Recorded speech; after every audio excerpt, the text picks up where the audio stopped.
as we continue to explore the contours of growth and leadership today, we now arrive at our fourth session titled How to Build and Bootstrap a High Growth Organization. This session will delve into the dynamic world of bootstrapping, a world that demands innovation, resilience, strategic thinking, and an indomitable entrepreneurial spirit. Our speaker for this session is a true maverick who has navigated these waters with exceptional skill and success. It gives me great pleasure to introduce Mr. Prashant Pitti, the Executive Director and co-founder of EaseMyTrip. Mr. Pitti led EaseMyTrip from a bootstrapped startup to one of India's leading online travel agencies. His journey is a testament to the power of vision, persistence, and innovative strategies in building a high-growth organization. Mr. Pitti will be sharing his experiences, lessons, and insights on successfully bootstrapping a company, managing growth sustainably, and building an organization that stands the test of time. His entrepreneurial journey is packed with practical wisdom and inspiration for all of us. To guide us through this enriching conversation, we have our moderator, Mr. Abhishek Rungta. He is the founder and CEO of Indus Technologies, a leading digital service consulting and solutions company. An entrepreneur himself, Mr. Rungta understands the challenges and rewards of bootstrapping and brings a wealth of experience to our discussion today. Together, they promise a session filled with valuable insights and thought-provoking discussions. So let's gear up to understand the intricacies of building and bootstrapping a high-growth organization. Please join me in welcoming Mr. Prashant Pitti and Mr. Abhishek Rungta to our fourth session at TiEcon Kolkata 2023.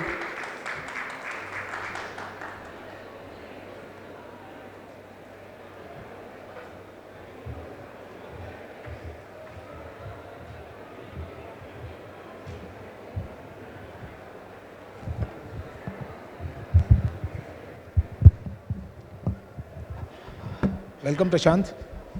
So just to let you all guys know, me and Prashant met on Twitter almost 2 years back. Yes, that's how you meet a lot of amazing people. And the common thread that connected us was bootstrapping.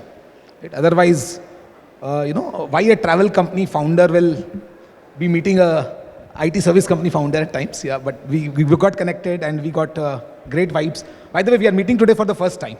We are meeting for the first time. That's absolutely, correct. And yeah. And we have already co-invested in a few companies. Yes, that is correct. Yeah. So Prashant, coming down straight to the point, why bootstrapping? Why bootstrap? So, honestly speaking, it's not that it was by design or by choice. In year 2008, as soon as I came back from the US, I was working over there. I decided to go to Bangalore, the city where you get money. And within 2-3 days, पूरा भ्रम उतर गया कि भैया कोई पैसा नहीं मिलने वाला है. Before EaseMyTrip, MakeMyTrip, ClearTrip, Yatra, Ixigo, IBBO, they all pre-existed. And everybody had taken their bets on one of these companies. और इंडिया में उस टाइम 4-5 ही VCs थे, ज़्यादा थे भी नहीं. So there was no second meeting required. Within the first meeting itself, we understood कि कुछ नहीं होने वाला है. And then immediately, I thought that since I'm in Bangalore now, I might as well do some business to make the most out of it. So the first version of EaseMyTrip was basically working with travel agents to solve their problems. So after day one, for almost about a week, I was just meeting travel agents in Bangalore. Rather than worrying about how will I raise money, there was no presentation which we made. And I believe that it happened naturally that we decided not to try to raise money ever afterwards. In fact, in year 2015-16, as the company was growing, we did get a lot of VCs who were interested in putting money in EaseMyTrip. But the only caveat or the only reason why none of those deals could accumulate was EaseMyTrip was growing profitably and growing pretty fast. So we did not see the need of using somebody's money to burn to grow even faster. We were happy to take somebody's money, but हम उसे FD में डालने की बात कर रहे थे. That we would put it in FD. And I don't think so there was anybody who was agreeing to that thought process. Travel is a very high cash burn business, right? So anybody who thinks about getting into travel, they say that I have to burn billions of dollars before I get profitable, right? So what did you do differently that you became profitable and you start growing profitably so quickly in a very crowded market? So all these big brands which we see today, they were already in the game, right? They were. So what did you do so differently that you started making cash positive business? Well, I think the biggest difference between us and all of our competitors, we are the second largest travel portal in India now. Put together, we have invested 15 lakh rupees in the company till today. 1.5. That's the only money which went inside. No money from bank, no money from PE, no money from anywhere. And the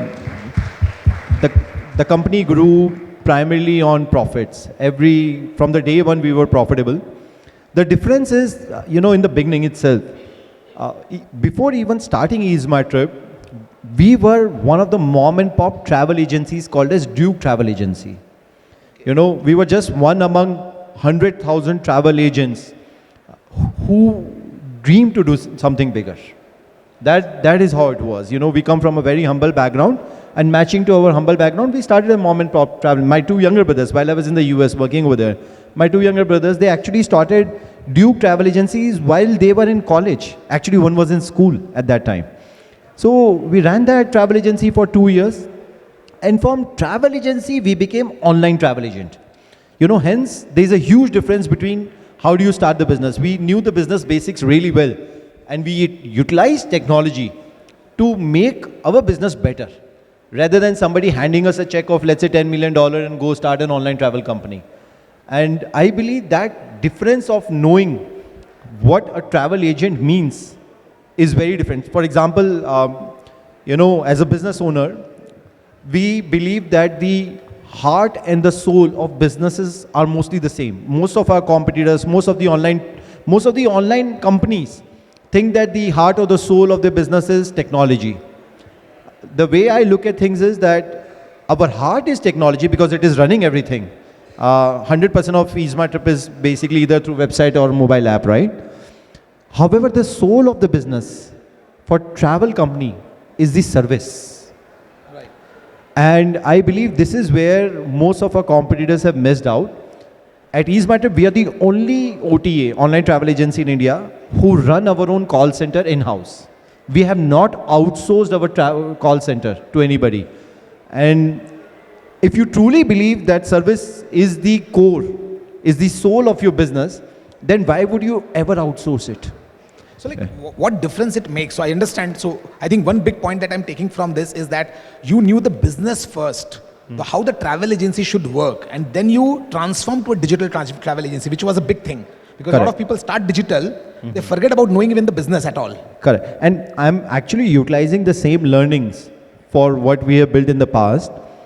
For example, I'm starting an NBFC right now. Rather than starting a fintech, I'm starting an NBFC first and then making a fintech out of it.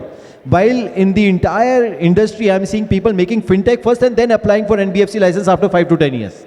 So you have to know the basics first. You have to understand what your business core is, and then build technology around it. Yeah, because if you start the NBFC first, you will know how to get the money back. Correct. And you know the full cycle. And then you start optimizing where you need to optimize rather than you start building up fancy products on top of it. So I think that was a big difference that you guys did. I would encourage most of the people to first work on the core heart problem by themselves. Be a call center agent yourself. If your soul of the business is in call center, then be an agent yourself for some time. Yeah. Understand the problem he is facing, your consumers are facing, and then only you will be able to build anything on top of it to create value add for your customers. So I'm just curious, you said that you did not outsource your call center. So what is the big difference that it makes to the consumers and your business when you don't outsource the call center? Because a lot of times it's considered as an ancillary service. It's not the core. A lot of people say that. Because call center, yaar, किसी भी अच्छे call center company को पकड़ो पकड़ा दो. So what is the big difference that it made to your business when you did not outsource this very operational stuff? Again, it depends whether your call center is actually an auxiliary product for your business or not. For my business, people always call you during distressful times. Why would anybody call a OTA, online travel agent, right? Uski flight miss hone wali hai, usko early check-in chahiye. There's some firefighting which is happening. Right. And that is why he's calling you. Otherwise, there's no need for him to call, right? And you cannot control a situation until you own it. Right. Only when you own it, then only you can control the situation. Why can you assume that a third party who's going to do the justice to your consumers which is actually in a painstaking situation. And trust me, in my business, the customers' loyalties are bought and sold in call centers. Wow. This is where the customer loyalties are bought and sold. You know, at the time of distress is when you're actually winning him for life. In fact, when there is a customer who's actually not happy with our services, we see that as a golden opportunity to convert that person into a lifelong vocal supporter of the company. And we see this all the time. At the moment of distress, when you excel, you know, the customer's expectation, they would not stop talking about you in this. And EaseMyTrip, you know, since we never had money, we never spent money on marketing. How many of you have heard or used EaseMyTrip in the past? Okay, I'm 90% sure most of you would have heard from somebody about EaseMyTrip. Chacha ne bata diya, bhai ne bata diya, dost ne bata diya. Because, you know, literally we put together in 15 years, we have spent like 100 odd crores on marketing on EaseMyTrip, and that too after going public, honestly speaking, once we went public, you know. But our competition spends 1500 to 2000 crore every year. And in the last 15 years, there has been no single quarter, including COVID wave 1 quarter, where we were loss making. We were profitable even in COVID wave 1 quarter. Among the 3 months, you know, 2 months there was no business. But in third month, we did this much amount of business that we went profitable. While all of our competitors have never been profitable all throughout. And I think the single biggest reason I can attribute to it, well, actually 2 reasons. One is our team, and second is by running our own call center. These are the 2 big reasons why I think, and I can give specific examples why having a call center actually makes sense. If you want, I can go into details about it, but time has to permit. That, yeah. So, I mean, what I understand is that, I mean, again, myself also being in the same ship, I think one thing get reaffirmed, that branding is not about advertising. Branding is about customer experience, such that the customer keeps talking about you, doesn't get tired talking about you, and you get free word of mouth marketing. And that's how bootstrapped companies actually work rather than funded companies. Absolutely. In fact, I could share one hack as well over here. EaseMyTrip is known for not charging convenience fees, right? We grew primarily on 0 convenience fees plan. Now, open up EaseMyTrip.com right now, or our mobile app, and on the entire website or our app, you will not find this written that we do not charge convenience fees. This is our single biggest reason why people come to EaseMyTrip. But we do not promote the biggest reason why people use EaseMyTrip ourselves at all. Great, man. You would find it very ironic, right? A lot of founders tell me कि यार इसका तो तुम्हें billboard लगवाना चाहिए. You should put a billboard saying that EaseMyTrip does not charge convenience fees. तुमने अपनी website पे भी नहीं लिखा हुआ है that we don't charge convenience fees. And there's a reason for that, as you rightly said. See, basically, we believe that whenever you're talking to other people in a group, the reason you would talk about something is because you believe you know some information and others don't. Then only you will talk about it, right? अगर मैं EaseMyTrip की advertisement run करता हूँ, saying 0 convenience fees, I am taking away power from you to talk about EaseMyTrip. Why would you talk about EaseMyTrip when you think that everybody knows this? As long as it is under the current, not many people know about it, then only you have the power to actually talk about it. And when I go on television and say that, hey, EaseMyTrip does not charge convenience fees, as a consumer, आप क्या सोचोगे? कि यार EaseMyTrip convenience fees charge नहीं करता, कुछ और करता होगा. That's the nature of business, right? That is what you would think. But if your friend comes and tells you suddenly that यार EaseMyTrip बढ़िया है, बाकियों से सस्ता है क्योंकि convenience fees charge नहीं करता है, they don't have any bias or agenda. True. So in hindsight, right, if you have to start again, would you bootstrap or will you raise money? So I have no problem with people raising money. In fact, it's a good problem to solve your teething problems. I really think that, you know, by having a VC money, especially in the earlier days, can calm your nerves a bit better. Imagine the kind of insecurity we went through, right? Year 2008, 10, 11, 12, 13, 14, before we got our validation. Our validation came at IPO, right? Yeah. That was the first time, you know, company actually got really famous after 14 years of existence. Yeah. So we went through a lot of insecurity where we are seeing our competitors raising $100 million, $150 million. We have 7 competitors and each one of them had raised more than $50 million. In fact, one of them had raised $2 billion. So those are the kind of people whom we were competing with. And there was a lot of insecurity. There is no denying of the fact. But then there came a time when we realized that, what we are doing is fundamentally absolutely correct, and it's just a matter of time that we are going to beat them all. Again, coming back to your point, I think that VC money is a great money to solve teething problems, at least in the beginning stage, and you should definitely take it if you can. The only thing is that one must treat that money as a liability, not a part of a P&L. Teething problem needs to be solved, let's say 2 years, 3 years, 4 years later, right? You can't say that you're a 20-year-old organization and you still have those teething problems and you are still dependent on any external capital to run your business, because fundamentally businesses are done only and only for two purposes.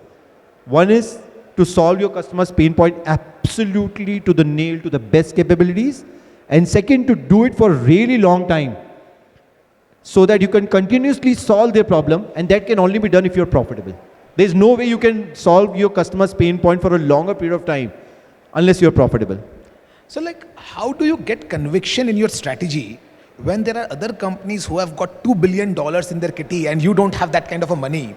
And if you don't have the right strategy, your business will die for sure, because they have so much money they can road roll you, right? So how do you build that conviction in your strategy? What makes you do that? That's very powerful. The conviction basically comes from getting your hands dirty and being very well connected with your customers. If you are extremely well connected, for example, I'll tell you the conviction, I got this conviction in year 2013, that EaseMyTrip kuch na kuch ban jayegi. Till 2013, we did not know. We were seeing our competitor raise a lot of money. We were barely surviving all this while. We were barely breaking even the first few years, right? In year 2013, I was sitting in a call center, and there's this old lady who calls, right? And, while trying to solve her problem, I see that in the last few months, she has used EaseMyTrip a lot. And prior, she never used EaseMyTrip. So after solving whatever her concern was, I asked that old lady कि ma'am मैं देख रहा हूँ कि आप पिछले 2 महीने से EaseMyTrip बहुत यूज़ कर रहे हो, पहले क्या यूज़ करते थे और पहले EaseMyTrip क्यों नहीं यूज़ करते थे? That's my obvious question to ask, right? And this old lady explained me that she was basically running a small factory somewhere, and she explained me that she used to go on some other website, and she's a frequent traveler because of her work. She used to go on some other websites, and she would always find that on the last page the price increases. And she always assumed that the price increases because airlines are charging more now. So airlines are being smart and they are charging more on the last page. But in the last transaction which she did with somebody else, she realized that it's not the airlines. It's the online travel agency which is trying to act smart and try to get a little bit extra money on the last page. And that is when she found it that it was almost like a cheating. That was the website which was charging extra, not the airline. Because it is not even properly written ki it's additional convenience fees. It comes in the asterisks and it comes hidden. And she said that time I was really furious that all this while I've been paying extra money to somebody at the last page. And I decided to find who is the one who does not charge this extra, and I landed upon EaseMyTrip and I'm using you. And from there I learned this lesson that, the feeling of being cheated, चाहे वो 1 रुपए की हो 1 करोड़ रुपए की हो, same ही है. It does not change the feeling. The feeling of cheating is that somebody has outsmarted you. That's the feeling you get, right? When you feel cheated. And that is when we realize that actually it's not about money. It's not that you will change, you're not paying convenience fees on EaseMyTrip. What's happening is that people are seeing EaseMyTrip as very high integrity company who's not charging on the very last page compared to our competitors. And that is when we developed this very deep down conviction inside that ये गाड़ी तो चल जाएगी. So the learning is solving a good important problem, solving it with integrity, and solving it for a long term. This means you have to be profitable while you are solving it. So I think these are the 3 takeaways I take from this. Absolutely. Right. So you went public, right? At that point of time, you could have raised a lot of money instead of going public.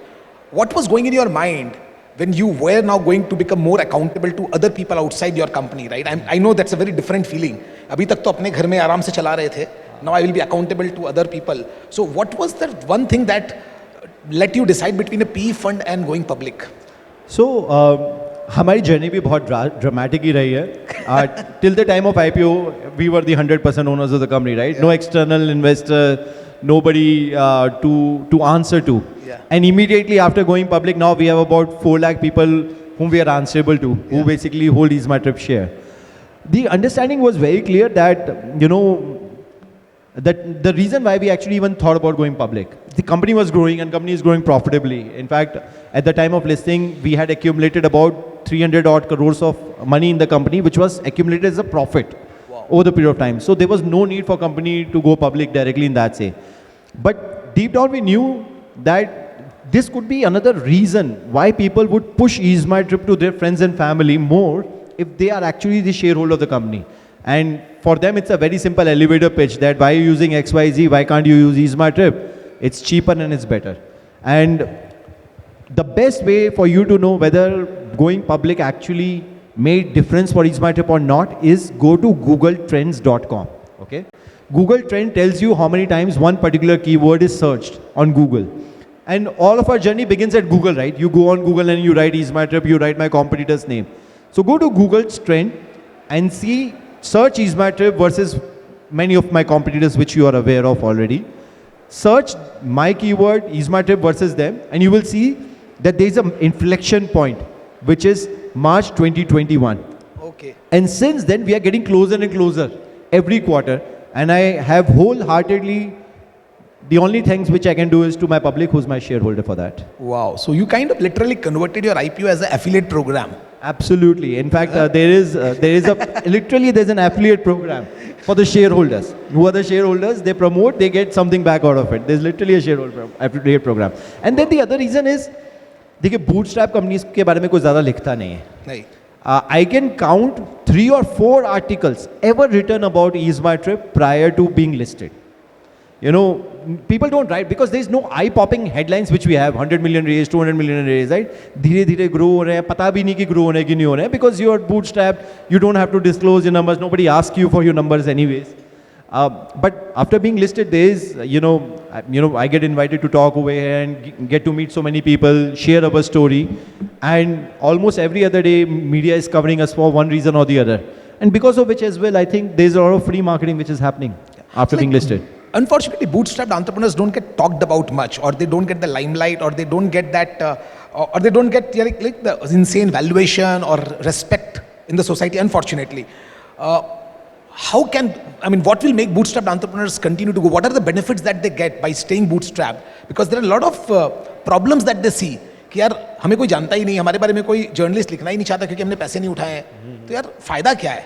So what are the 3 benefits you would say? So I'll tell you very practically that had EaseMyTrip raised money, I can almost guarantee that I would not be sitting here today. We would have also been one of those companies who might have gotten lost on the way. And I can tell you practically why. Hindsight is always 20/20, right? At that time, we wanted to be funded, but it only happened for the best. For example, Duke Travel Agency. Then immediately after Duke Travel Agency, we started a B2B EaseMyTrip, which is to help travel agents. Since we were a travel agent ourselves, for the first 3 years, EaseMyTrip was completely a B2B company. And business was doing okay. We were growing EaseMyTrip decently well as a B2B company, which is helping travel agents to do better business. Come year 2011, the business is growing, but we are having sleepless night because a job of an entrepreneur is to see a decade ahead, not 2-3 years ahead. तो 2-3 साल में तो दिख रहा था हमारा जो 200 करोड़ का बिजनेस है वो 500 करोड़ का बन जाएगा ट्रैवल एजेंट का business.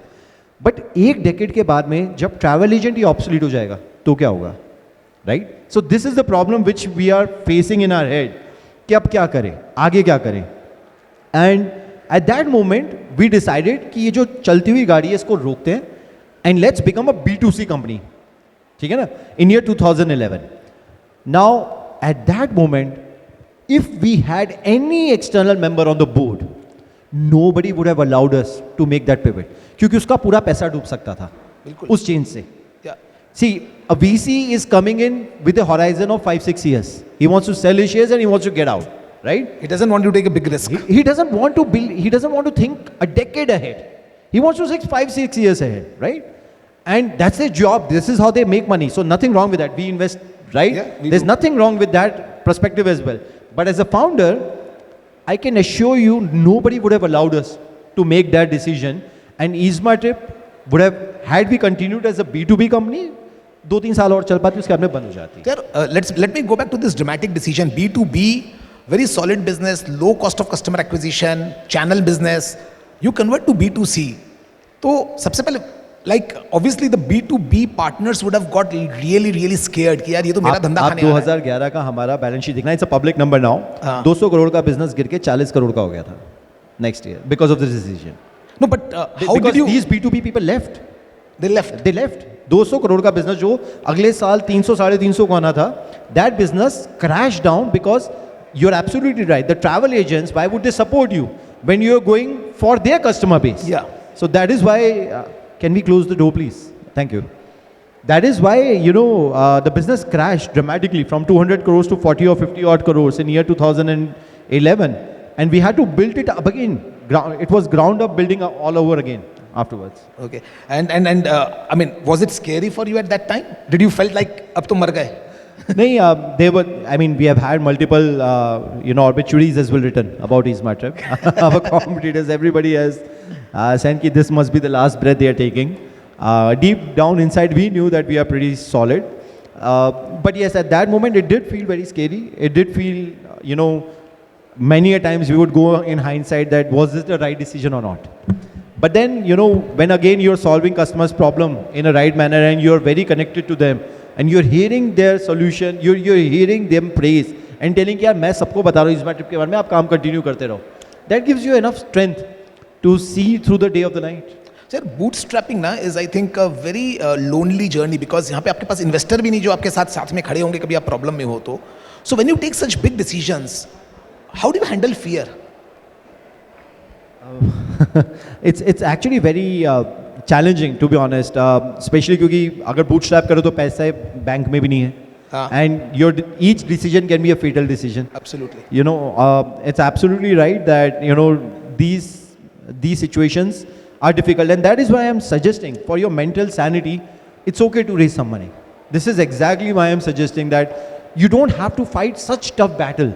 Anyways, running a startup, even if it's funded, chances of mortality are more than 90%. And for bootstrap companies, it's almost like 99%.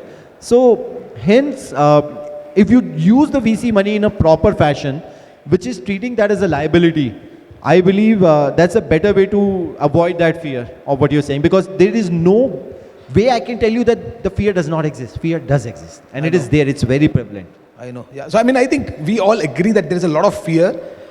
They have a lot of fear down their gut, but they still have to go out and take that decision. They have to still go out and execute that, because without doing that, I don't think you make any progress. So, one thing, since we were ending on the negative tone, I would like to say that how can you even channelize failure? Yeah. Failures are bound to happen. There is no way you can avoid failure. And there are 3 ways by which you can basically deal with the failure. One way is basically you go back to something which is less riskier. आपने कुछ शुरू किया, did not work out, and you cave in and you become an employee again. That's one way people deal with the failure. The second way people deal with the failure is basically start blaming everything around them, right? And start justifying why did they fail. They spend a lot of time and energy in justifying what happened, what went wrong, and why did they fail. The third and the better way, according to me, is basically understanding that failure was necessary and pivotal to your success. It was absolutely necessary. See, if you accumulate the learnings you have had from multiple, I have had a couple of failures, and if I could just go back and take a couple of lessons from each failure, and I have that understanding about why those things did not work, cumulatively I have become a very different person. The kind of understanding I have, nobody would have because of my failures, and that too with a couple of them, right? And hence, that becomes your biggest strength to go after the success the next time. Yeah. Your cumulative failures actually define your future success. Right. Your failures are the ones which actually will define your success. Right. And as a bootstrap entrepreneur, since you don't have much option to fail, you introspect better and you get better faster, because that's the only way. Absolutely. Prashant, we can keep going, I know, right? It shows time's up. We can, on this topic, we can go on for hours. Forever, yeah. So I'll respect everybody's time and I'll call it off for the time being. We will have some round table going on. So Prashant will be available there. Please take your personal questions there. I just want to respect time because there are other speakers waiting. Thank you so much time for this opportunity. Thank you so much time, Prashant, for coming here and No, thank you, spending this valuable Abhishek, time for here. being a great host. Thank you. Thank you so much. Thank you. Now to express our appreciation for Mr. Prashant Pitti's insights on building and bootstrapping a high-growth organization and Mr. Abhishek Rungta's moderation, I kindly invite Mr. Bimal Patwari, President TiEcon Kolkata, along with Mr. Simarpreet Singh, Director JIS Group, to present the mementos.